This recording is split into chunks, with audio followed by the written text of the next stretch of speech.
In my video on modes, I mentioned that Phrygian is often used in conjunction with a related scale, Phrygian Dominant. Today I have decided to elaborate on how these two scales, alongside the Double Harmonic or Byzantine Scale, are used together as what are sometimes called the Flamenco Modes. The Songwriters Guide to the Flamenco Modes, Phrygian, Dominant and Byzantine. Part 1. What is a flamenco mode? Now, a flamenco mode is exactly what it sounds like, a mode or scale commonly used in flamenco music. Flamenco, like many kinds of music, uses a wide array of scales, including the most common culprits like the minor and major scale. But the scales most commonly thought of when talking about flamenco music are the Phrygian, Phrygian Dominant and Byzantine scales.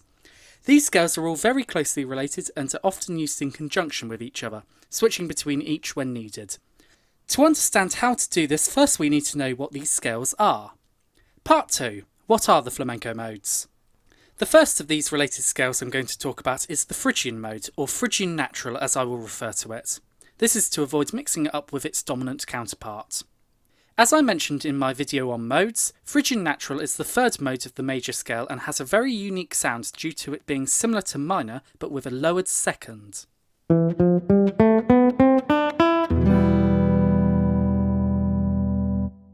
This semitone between the root and second helps to add tension and dissonance to pieces using it.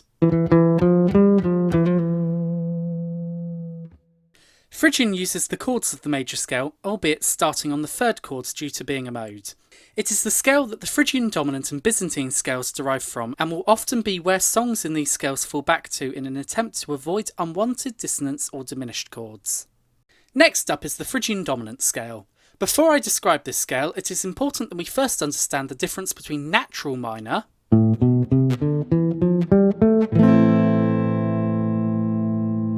and harmonic minor.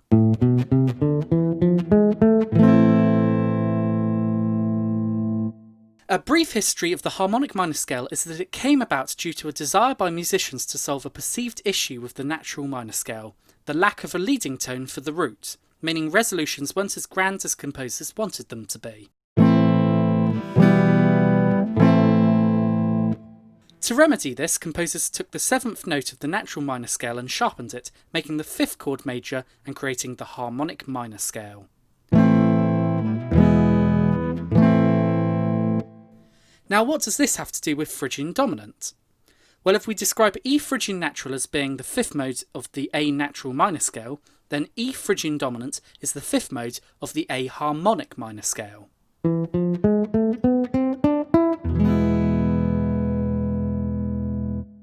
Phrygian Dominant is similar to Phrygian Natural but with a raised third. Due to this raised note, Phrygian Dominant begins on a dominant major chord, explaining the name of the scale. This is in contrast to Phrygian Natural, which starts on a minor chord.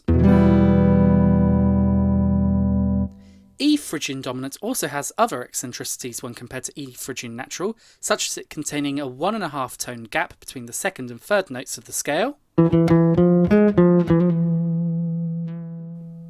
as well as containing two major chords only a semitone apart from each other.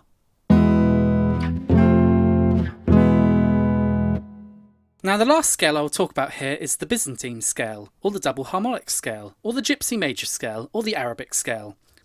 I'm just going to refer to it as the Byzantine Scale to avoid confusion. The Byzantine Scale was created through the same process that was used to construct the Harmonic Minor Scale, by raising the seventh, this time of the Phrygian Dominant Scale rather than the Natural Minor Scale.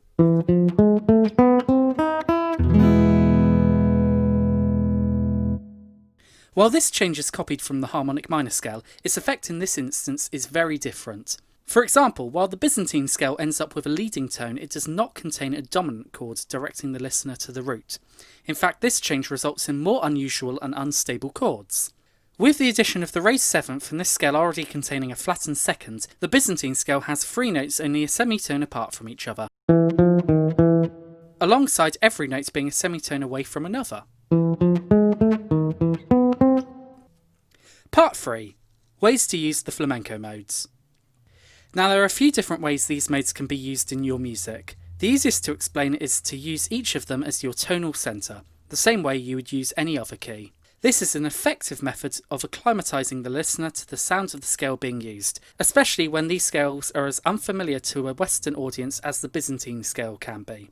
However, one caveat to this technique is that you may be restricted harmonically by having to use the more dissonant chords available in this scale, though some may see this as an interesting challenge rather than a drawback.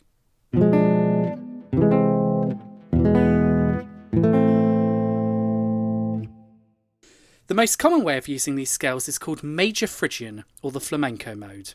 Alongside their shared origins, this is the main reason I have grouped these scales together and is a similar concept to modal interchange. When using Major-Phrygian, musicians will use the chords of Phrygian Natural but borrow the major root chord present in the Phrygian Dominant and the Byzantine scales. Often a chord sequence will be played in Major-Phrygian and the melody over the top will switch between these three scales depending on whether they fit over the chord currently playing. An example of this would be that you can play in Phrygian Natural over all of these chords apart from the E major, due to E major not being in Phrygian Natural. Phrygian Dominant can be played over all of these chords except for any chord that contains a G, a note not present in Phrygian Dominant.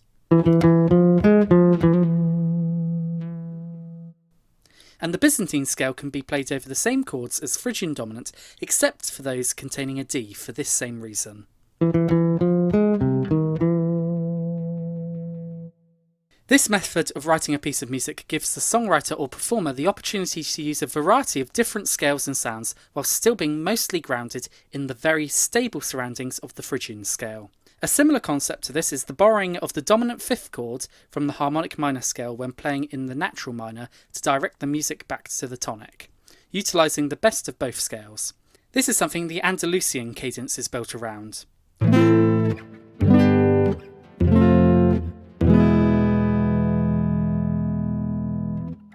Part 4. Example. To give you a better idea of the ways you can use the flamenco modes, I've created a piece of music that goes through the scales in this video, as well as including sections that utilise Major-Phrygian. The chords I have chosen are relatively simple, but will hopefully give you a taste of these techniques and inspire you to try them in your music.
Thank you for watching. If you found this helpful, please give it a like and share it around to anyone that you think would benefit from it. If you have any feedback or topic suggestions, please post below and I'll see you in the next one.